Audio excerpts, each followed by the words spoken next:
Waktu itu gua mendaki 3 orang, Hmm. gua, abang gua sama temen gua. Hmm. Bertiga naik Sumbing. Ternyata dia baru tahu dia itu ngencingin sesajen. Gimana nih ya Dia nggak sadar itu. kata si temen guanya, gua takut kenapa-napa nih. Padahal yang dia kencingin itu kayak ada model batok kelapa, dupa gitu, sama beberapa kembang gitu. Cuman ini bersih. Dari pos 2 ke pos 1 itu, wah itu makin aneh. Makin anehnya gue ngeliat dari pohon satu ke pohon satunya lagi, itu kuntilanak terbang. Ya ampun.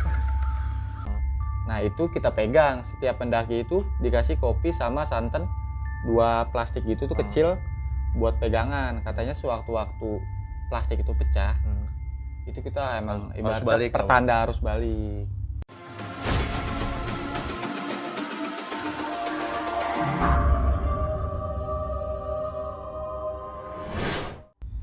Assalamualaikum warahmatullahi wabarakatuh. Kembali lagi bersama saya Ritan di Q Mystery. Malam ini saya kedatangan seorang sahabat yang kebetulan dia memang mempunyai banyak sekali cerita-cerita misteri yang pernah dialaminya. Nah, saat ini dia akan menceritakan kembali pengalaman pribadi dia. Gimana ceritanya? Kita tanya aja lagi. Ya, Dit. Apa kabar, Dit? Alhamdulillah baik mas. Lu katanya mau cerita nih. Ini pengalaman yang di mana nih? Gua lagi mendaki di Jawa Tengah. Lanjut kita dengerin. Gimana ceritanya, Dit? Waktu itu gua mendaki 3 orang, gua, abang gua sama temen gua. Bertiga naik Sumbing. Oke. Tadinya niatnya kan nggak mau ke sana. Setelah rembukan akhirnya buat mutusin kita cobalah naik Sumbing. Cuman kita naiknya lewat via yang nggak terlalu favorit lah. Oh, cuman view-nya bagus. Oke. Gue putusin buat lewat situ mendaki. Gue mendaki jam 7 pagi. Mendaki 7 pagi udah naik. Itu posisi mas weekday. Oke. Hari biasa emang sepi banget.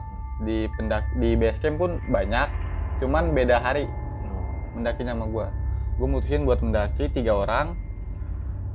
Udah tuh gue naik masih bener-bener gue bertiga doang, emang sepi banget. Di situ tuh gue naik jam 7 sampai jam 12-an gue istirahat, break, makan segala macem. Setelah ngopi teman gue kebelet kencing nih ceritanya. Teman gue kebelet kencing, kesemak-semak lah dia. Kesemak-semak kencing tuh dia. Setelah kencing dia balik lagi ke tempat gue sama abang gue ngaso. Weh, dia bilang, kenapa lu sini dah, kenapa lu nakutin aja, kesana lah gue sama abang gue. Ternyata dia baru tahu dia itu ngencingin sesajen. Gimana nih ya kata dia nggak sadar itu. Kata si temen guanya, gue takut kenapa-napa nih. Lalu kan nggak tahu, gue timpalin, lu nggak tahu, udahlah nggak apa-apa lah, misi aja bilang maaf. Gue bilang nggak tahu. Akhirnya udah tuh setelah gue break, gue beres, lanjut lagi pendakian sampai jam 3 sore. Itu kabut udah turun tuh mas. Gelap dong? Iya, udah gelap. Wah gelap banget. Gue mutusin buat istirahat. Itu di pos berapa? Pos 4 gue istirahat. Setelah gue istirahat sampai nunggu ibaratnya kabutnya hilang lah, soalnya kan emang agak bahaya banget ya kalau gue lanjut ngetrek. Gue istirahat, temen gue ini nih yang ngencingin sajen itu ngelihat kayak ada nenek-nenek agak bungkuk gitu, cuman bau kayu mas. Gue juga ngelihat, abang gue pun ngelihat juga. Cuman pikiran gue kan emang warga biasa aja ya, warga biasa ngambil kayu bakar apa segala macem. Nggak taunya itu nenek-nenek itu mas, jalannya itu mas, kayak model apa sih ya, orang apa sih. Setelah gue ngeliatnya mah dia posisi jalan biasa. Setelah itu kan gue nggak lihat lagi sama abang gue, teman gue itu ngeliat dia kayak model apa sih mas yang kayak begini, kayang gitu mas. jalannya begitu. Gue nggak percaya dong, sumpah demi Allah, sampai dia bilang nyebut, sumpah demi Allah, gue ngeliat itu nenek kayak begitu jalan. Gue nggak percaya lah orang gue ngeliat kayak manusia biasa, apalagi maaf ya, namanya udah tua gitu kan udah nggak mungkin lah jalan kayak begitu. Gue bilang, sumpah demi Allah, udahlah kita turun aja yuk. Abang gue ngomong, nanggung lah, kita udah jauh-jauh, udah ngeluarin budget lumayan gitu ya, masa nggak sampai puncak gitu. Gue bilang, udahlah turun aja, dia tetap kekeh. Udah gue nggak mau terusin lah, turun aja. Akhirnya gue mutusin buat yaudahlah, lo ngaso dulu, istighfar tuh, baca gue mas selang pas begitu istirahat, gue Masih di pos 4. Gue ngeliat sekelibatan sama kayak ada yang di itu kan posisi banyak pohon-pohon gitu mas, pohon-pohon gede gitu, di balik batang pohon itu kayak orang ada yang mantau, Kayak ngintip gitu. iya. Cuman itu doang, gue doang yang lihat. Itu tapi posisi masih sore. Kurang lebih jam 4:30. Tapi gelap ya? Gelap, emang karena kabut ya. Akhirnya tuh gue rembukan nih, wah ini udah nggak beres nih. Dalam hati gue juga, wah abang gue juga udah pucat, mukanya kan udah kecapean mungkin ya. Si teman gue nya juga udah ketakutan kan, minta turun dulu. Akhirnya gue mesti buat turun mah. Gue turun takut ada apa-apa kan ya. Setelah gue turun dari pos 4 ke pos 3, itu aneh banget mas. Gue sama bertiga tuh rombongan kayak ditimpuk.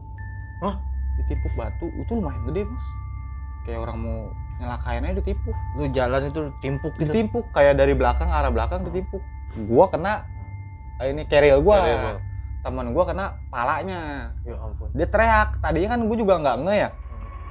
Pas gua namanya keril mungkin gua nggak berasa. Iya. Teman gua, aduh, apa sih lu? Kenapa lu? Ada yang nimpuk gua kata dia. Ada yang nimpuk gimana sih? Itu di area trek itu mas, emang bener-bener gua bertiga doang, nggak ada yang lain. Tapi jalanan masih bisa ngelihat gitu, maksudnya pandangan masih. Udah mulai rada inilah hilang lah kabutnya, cuman masih ada kabutnya. Lu jangan main-main lah lu kata dia. Lu gimana nih ya? Apa gara-gara teman gua langsung ngomong? Apa gara-gara gua yang gua kencingin saja itu kali ya? Tadi perasaan kita dari bawah dari base camp ke pos 4 aman-aman aja, ke pos 3 aman-aman aja. Ini kok dari pos 3 ke pos 4 kok banyak yang aneh-aneh. Akhirnya gue mutusin buat balik lagi ke tempat yang waktu itu dikencingin sajian itu pos 3. Coba dah lu kayak ibaratnya minta maaf. Percaya nggak percaya sih ya, minta maaf lah segala macem. Pas gue balik lagi mas, di titik yang sama, gue masih inget banget soalnya titik gue istirahat sama temen gue ngencing pun dia masih inget. Sajian itu udah nggak ada, bersih, nggak ada sajian sama sekali. Padahal yang dia kencingin itu kayak ada model batok kelapa, dupa gitu, sama beberapa kembang gitu. Cuman ini bersih. Kayak emang dari awal kayak gitu nggak ada apa-apaan gitu. Bersih aja kayak rumput-rumput biasa aja, nggak ada apa-apa. Sempat si abang gua nyeletuk, salah tempat kali nih. Coba cari-cari yang lain. Kagak kata temen gua. Jelas kok gua, ini masih ada bekas kayak macam apa sih mas? Kalau kita namanya brick ya, ada cetakan. Itu kan emang posisinya tanah tebal, lumayan tebal. Kayak ada tempat gitu. Iya, ada cetakan kayak bekas cakit. Ini kan bekas kita inian brick segala macem. Gue yakin banget di sini tempatnya kata dia. Lah terus gimana nih gue bilang kan ya. Nah kebetulan di Sumbing itu mas dikasih AT. Gue kontak lah. Gue udah takut ada halangan aneh kan, atau gue ngeri kesurupan apa segala macem. Gue ngeliat kondisi abang gue udah lemah banget. Gue pihak HT, gue kontak lah pihak base camp. Gue kontak nggak ada yang nyaut mas, nggak ada yang nyaut. Akhirnya mutusin gue break lagi tuh di break di pos 3. Gue break lagi sampai abis maghrib 6:30 gue turun. Sampai gue tuh selama gue break gue kontak terus pihak base camp, nggak ada yang nyaut sama sekali. Akhirnya gue turun lagi dari pos 2 ke pos 1 itu. Wah itu makin aneh. Makin anehnya gue ngeliat dari pohon satu ke pohon satunya lagi itu kuntilanak terbang. Ya ampun. Itu saking gue kan orang kan panikan ya, maksudnya kagetan ya. Itu sampai gue lempar mas, gue lepas keril. Wah udah gue ibaratnya udah jalan aja, udah lari cepet lah kesar. Udah ngibrit aja gue. Pada teriak. Itu semuanya pada ngelihat. Pada ngelihat. Awalnya Gua doang yang ngeliat pas terbang. Yang dua teman gua itu sama abang gua taunya pas dia ketawa, baru ngeliat. Jadi dia terbang dari pohon satu ke pohon satunya lagi, baru dia ketawa. Itu gue panik ya, setengah mampus itu. Akhirnya kontak udah nggak beres nih kata dia. Gue takut kenapa-napa nih, udah nggak gara-gara ini nih yang sajian ini nih. Akhirnya gue bingung, gue kontak nggak ada sautan sama sekali mas. Akhirnya udahlah, kita pelan-pelan aja, Bismillah. Tetep rapet ya, maksud gue tuh barengan ya, biar nggak ada yang kepencar kan ya. Akhirnya jalan lagi tuh, dari pos 1 ke parkiran Swadas. Parkiran Swadas itu kan treknya mas kayak udah bukan pasir lagi ya, bebatu-batuan gitu. Cuman emang rada panjang. Di situ gue ngeliat ada kakek-kakek jongkok ngerokok sambil kayak bawa ada kayu gitu. Gua ini dong kata gua, "Weh, ada warga sekitar tuh," gua bilang. "Alhamdulillah," gua bilang. Minta tolong," gua bilang. Gua sebut-sebut, gua panggil. "Loh, warga sekitar mana?" kata si teman gua sama abang gua. "Lah itu," gua bilang, itu ada orang. "Lu ngaco lu," kata dia lu. Dia ngeliat nggak ada mas. Yang ngeliat lu doang? Yang ngeliat gua doang. "Ah lu ngaco lu, udah ngaco lu," gara-gara ibaratnya mungkin dari atas sampai pos 4 sampai bawah hal-hal yang enggak mulu, mungkin dia berpikiran gue udah halusinasi segala macam. Tapi gue jelas banget mas ngeliat. Dia modelnya kayak kaos, pakai kaos biasa gitu. Kayak dibilang kaos partai lah. Kaos partai gitu, sambil jongkok gitu sambil ngerokok. Cuman ngadep ke arah sana aja. Tapi mukanya lu bisa ngeliat. Gua ngeliat nyamping, jadi ngeliatnya nyamping. Akhirnya gua samperin pun setelah berapa meter ya, yang nggak lumayan, gue pun ngeliatnya dari jauh, lumayan jauh. Setelah gua samperin, deketin, emang lenyap gitu aja. Ya ampun, lenyap gitu aja, hilang begitu aja. Di situ gua baru benar-benar yang udah down banget ya, udah nggak bisa nyemangatin temen gua sama abang gua. Gua udah nggak tahu dah, gua bilang, nih udah gimana nih, sampai bawah aja hidup-hidup gitu. Gua bilang, gua udah putus asa lah, gua bilang. Akhirnya tuh gua mutusin buat bikin tenda mas di parkiran Swadas. Udahlah, kita ngecamp di sini aja sampai pagi, baru kita turun. Itu posisi berarti udah malam banget apa gimana? Udah malam mas. Karena emang gua udah kebanyakan ngaso ya. Udah kebanyakan ngaso.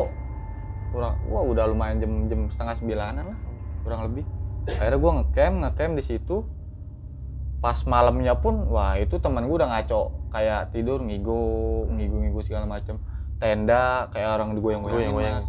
Gua keluar nggak ada angin pun ya, nggak biasa aja, nggak yang terlalu kencang gitu. Udah macem-macem dah. Akhirnya tidur. Paginya baru dah gua turun. Kata gua tanya pihak base camp, katanya emang itu, percaya nggak percaya, tadinya emang tempat kayak sesembahan ritual gitu mas. Iya. Yang di mana itu? Yang dikencingin itu. Cuman nggak semua orang bisa lihat. Berarti temen lu tuh bisa ngelihat? Bisa ngelihat. Gua pun bisa ngelihat. Rombongan gua lah itu pada ngelihat semua. Cuman kata pihak warga situ, nggak semua orang bisa lihat sajian itu, maksudnya tempat ritualnya itu. Si pihak base camp nebak, kamu pasti ini di tempat sajian itu ya. Teman gue nyeletuk, iya pak, saya nggak tahu, saya nggak sengaja saya kencingin. Waduh, kata si itu yang langsung manggil kayak kepala desa gitu mas, modelannya. Ini gini ngobrolnya masalah yang gue ini. Untung kata kepala desa nyeletuk, untung kamu bisa turun selamat. Soalnya beberapa tahun yang lalu sempat ada kasus kayak gitu, nggak pernah turun sampai sekarang. Lewat. Gua nggak tahu lewat atau hilang lah kasarnya. Pokoknya nggak pernah sampai bawah, nggak pernah ketemu, nggak pernah turun aja. Itu gue bersyukur banget sih di situ. Tapi emang itu trek apa namanya itu? Dari jalur mana lo? Bowongso. Gue dari Bowongso treknya. Emang view-nya bagus banget, cuman emang sepi sih mas. Beda sama trek-trek yang lain. Rame orang, rame pendaki. Ditambah lagi emang gue naiknya weekday. Pas besoknya sampai pagi lu juga nggak ketemu pendaki lain naik? Nggak ada. Ada di base camp pendaki, tapi bukan. Cuman belum naik dia. Dia masih nunggu rombongan yang lain. Apa pendaki itu kan ngomong, loh cepet amat lu kata dia. gue ngapain naik, gue bilang. Gue ceritain tuh segala macam. Wah kacau juga kata, untung lu gini selamat gitu. Di situ tuh rame mas, warga-warga situ juga ibaratnya pada dengerin cerita temen gue itu. Untungnya ya itu selamat. Itu dari situ temen gue sampai di Tangerang pun kayak orang shock. Gimana sih mas, perjalanan ngelamun aja, shock. Ibaratnya udah denger cerita hal-hal yang kayak begitu, sampai ada yang hilang kan, dia bisa selamat. Situ udah shock banget sih dia. Terus yang ketua adat situ yang tadi lo bilang itu kasih wejangan nggak ke lo pada? Iya, kasih wejangan. Sebenarnya tuh mas, kalau dari pihak Bawongso itu kan kita dibekalin kopi mas ya. Iya. Kopi plastik kecil gitu, kopi sama santan.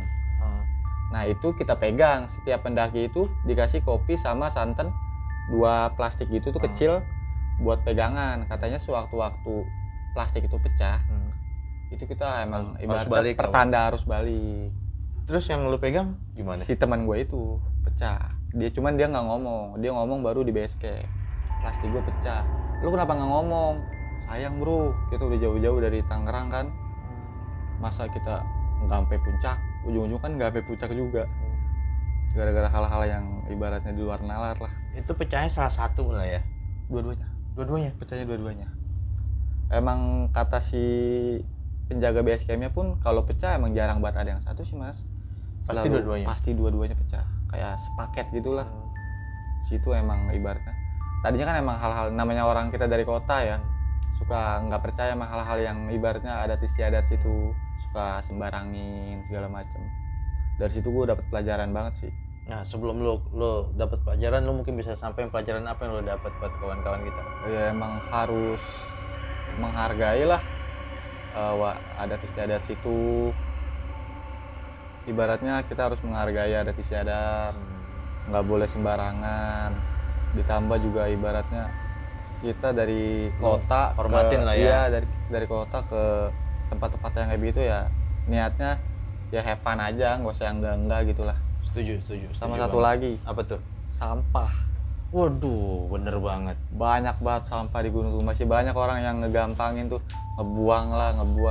Itu wajib sampah dibawa turun lagi. Wajib. Siapa yang ngebuang, dia yang ngebawa. Harus bertanggung jawab. Betul. Setuju banget gue sama lu. Sama kita yang lu bilang jaga adat istiadat, bener banget. Kita harus hormatin lah tempat Emang itu. Indonesia kan terkenal lah, kental banget sama adat istiadatnya, iya. Kebudayaannya. Siap, kalau misalnya begitu berarti next lu cerita lagi ya. Harus. Beberapa ada sih gua. Itulah boleh dibilang pengalaman dari teman kita nih si Rudit. Mudah-mudahan jadi pelajaran buat kita semua supaya bisa menjaga diri kita di tempat yang belum pernah kita kunjungi atau mungkin pernah kita kunjungi berkali-kali, tapi kita harus sadar bahwa itu bukan tempat kita. Saya Ritan bersama Rudit. Sahabat Q Mystery, jangan lupa untuk like, subscribe, comment, share serta nyalakan lonceng notifikasi. Q Mystery, everyone has story.